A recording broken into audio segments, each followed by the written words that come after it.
Hey, aloha everyone. Welcome back.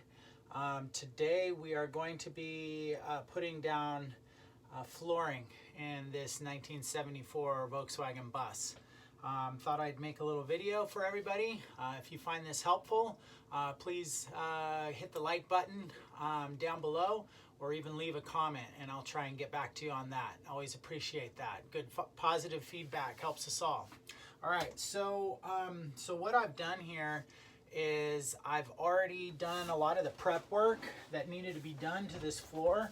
There was a little bit of rust, so I sanded down as much as I could. I had to do a couple little patches, pour 15 on the rust, and then a little bit of paint down on some of the other areas, but most of all, this floor is pretty solid, so I didn't have to do a lot of work to it. Before I figured out what I wanted to put down here, I did a little bit of research, and I think what I'm going to go ahead and go with is I'm going to go with waterproof laminate flooring because it's easy to put down. It's durable, it feels good, it looks good, and it's fairly affordable. And I'm going to go with a waterproof. They do make this stuff that's rated for use in kitchens and bathrooms in case I get an occasional spill or window water leaking in through a window or something like that. It'll hold up. So what I've done here is originally I wanted to put down 1/2-inch subfloor with the plywood and then the laminate flooring on top of that.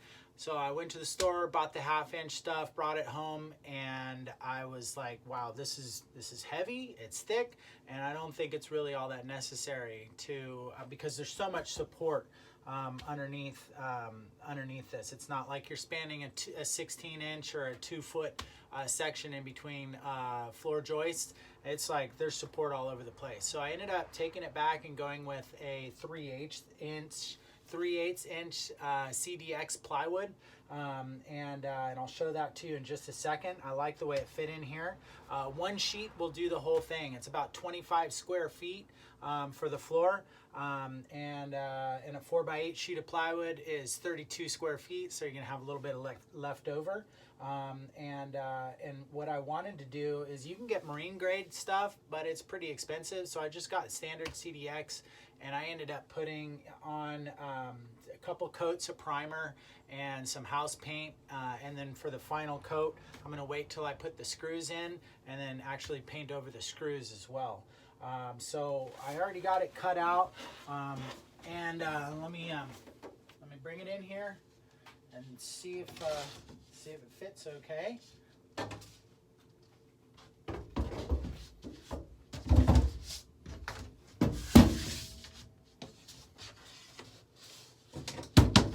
This sheet of plywood's been in and out of this bus a couple of times as I've fine-tuned the cuts and got it just how I liked it. So I'll show you a close-up of it in just a second. I had to cut out around some bolts. There's a propane tank that mounts underneath on the outside, and so the bolts went through, so I did some cutouts there, and I'll show you those in just a second. So the important thing was for me to paint the sides and the bottoms of these, because I can put another coat on after I get these screwed down, but I wanted to get the edges and the bottom sealed up, because obviously I won't have access to that anymore once I get these screwed down.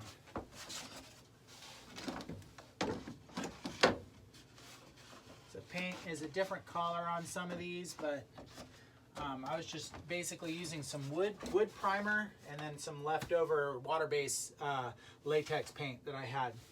So let me show you a little close-up of this. Okay, so a couple of things to keep in mind. If you have anything sticking up, you're going to want to do some cutouts so that your plywood will lay flush when you go to screw it down. So I had a couple of areas that I had to cut out. This was a access hole for a water tank. This is water drainage for the sink, so I kind of cut out around that. So these pieces right here, I'm going to be screwing down separately, but just trying to get these seams as close as I could. As you can see, I didn't go all the way up against the wall here and here, because if you put a level on this or a straight edge, you'll see that there's areas on this floor that are up a little bit higher than the seams or the ridges that run the length of the floor. So this back here is a little bit higher. This right here is a little bit higher over there. And here's a little bit higher. That's not down all the way. And here. I haven't put a straight edge on this, but it's actually pretty close. At first I thought I was going to have to shim this up a little bit with something, but I'll be able to tell once I get this all screwed down if I'm going to have to put some shims under here to make a nice flat surface to put my flooring down. So next step is going to be screwing the floor down. It's going to require me to pre-drill some holes through the metal. Then I got some metal screws that are going to go through there. And then of course I'll want to double check underneath to make sure that my screws aren't going to go into anything. So next step is going to be pre-drilling my holes. So we're ready to start. Got my safety glasses on. I'm ready to go. I've got a metal bit right here to start my little like a pilot hole. I want to go all the way through the wood and through the metal. I've checked underneath here where I'm going to be screwing to make sure there's nothing that I'm going to hit.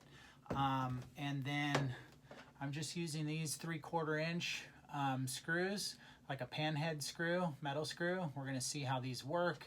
If I need to use something different, I can.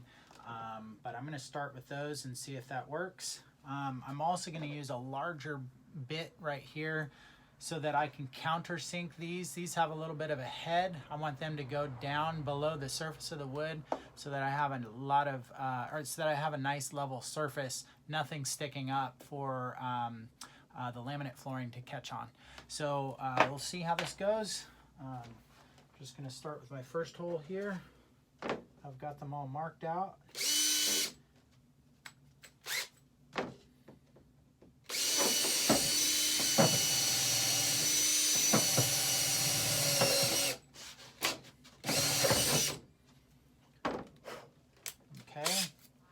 I got my first hole done. Now I'm gonna just get a little bit larger of a hole, not all the way through, just a little bit so that the pan head will sit. It's a little better angle here. See if this goes down here.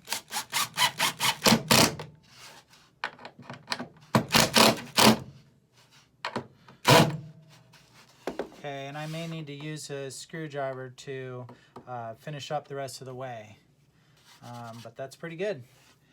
The screwdriver, because this bit doesn't want to fit down on the outside of that, I might have to use a flat blade screwdriver to finish that off. So this is what it looks like finished off here. It's buried in the wood, nice and flush. No part of that sticking up for anything to catch on. So that's where I'm going to try and get the rest of them at as well. I did forget to mention that I wanted to do is I want to make sure that I'm putting my screws into the kind of high spots in the ribs that go along the body. So if you look underneath here, you'll see all the ribs that are stamped into the metal to strengthen it, and I want to make sure that my screws go in the tops of those ridges so that it's not pulling the plywood down or sucking the screw through the wood. So what I've done is I've made marks on the side where I know the ridges are from front, and then I put marks on the back right there, and then I just took a straight edge and then a pencil and then just scribed a line, and I know right underneath that is the top or the high point of that ridge. and so I can put my screws through in those areas, and it's going to go in the appropriate spot. So I did that all throughout, all across the floor here. Once you kind of have things figured out, you can do multiple holes at a time, and it goes a little bit quicker.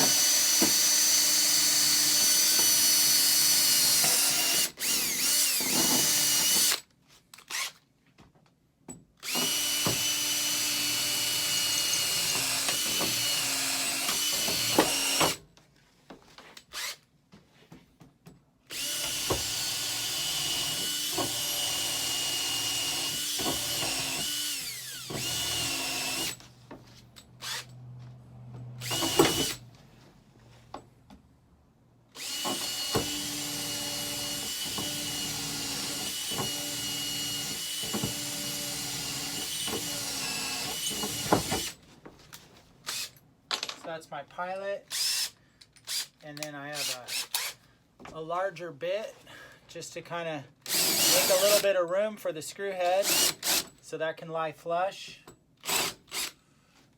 So I'm just hitting this, just that top layer of plywood. You don't want to go too deep or else you lose any kind of holding capacity that screw has. One thing to keep in mind with this center, the one that I have right down the center, right underneath this is the shift rod that goes from the gear shift all the way to the transmission. So I really want to make sure that this 3/4 inch screw, when I get this going, I'm going to look underneath there to make sure it's not going to come into contact with that shift rod. I don't want it interfering with that at all. So I'm just going to kind of get this started, and then I can look underneath there before I really tighten it down and make sure that it's not close.